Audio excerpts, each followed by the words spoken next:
We've built some small craft before. This is the biggest single undertaking we've ever done, but we feel it's fairly significant.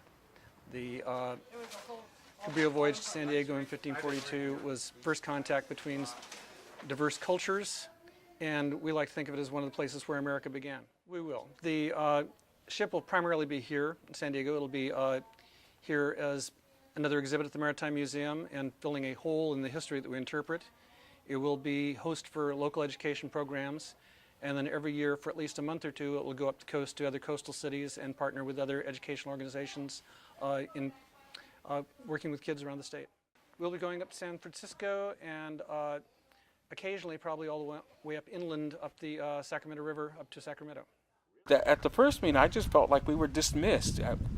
We came here and told you about it, and this is what we're going to do. Well, why even come and tell us then? If you're not going to, I thought it was something that we were going to be able to put input into and say, and so we could do it together. At that point, we were working with them on the education programs that were actually going on at the San Salvador site. Okay, so the build site, right? At the build site. Okay. And those programs were subsequently taken over by... Changes are coming at a younger level. Younger kids are asking for more knowledge and the whole story, if you will. We must give it to them. We must make it available. If we choose not to do that, then we're only shortchanging ourselves and shortchanging them.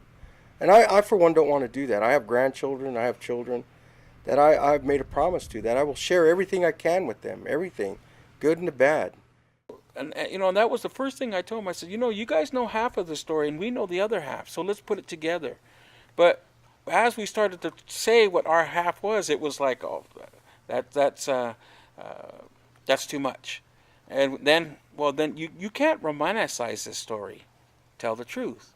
Our curriculum is developed in-house by our own staff. We consult wherever we feel there's going to be additional information that can contribute to that. The local Kumeyaay are, I believe, a dozen different tribal groups. There's not a consensus of opinion amongst them about their own history. There is a sense from our perspective that there are inaccuracies from all sides. History, you think of history as what happened. History is subject to interpretation and changing interpretation. One thing about when we look at history, like so many people had said before, that that if you don't know your history, you're destined to relive it. We don't want to relive this history. We do not want to relive it. So that's why we're saying tell the truth. Because the truth has to be told. Because if people see that this is wrong now, they won't do it in the future. That's why the truth is important. We must give it to them. We must make it available. If we choose not to do that, then we're only shortchanging ourselves and shortchanging them. We're not actively working on the curriculum. We've been developing programs for this year. The San Salvador's active programs aren't going to be starting until next year, and so our education department hasn't been actively working on them.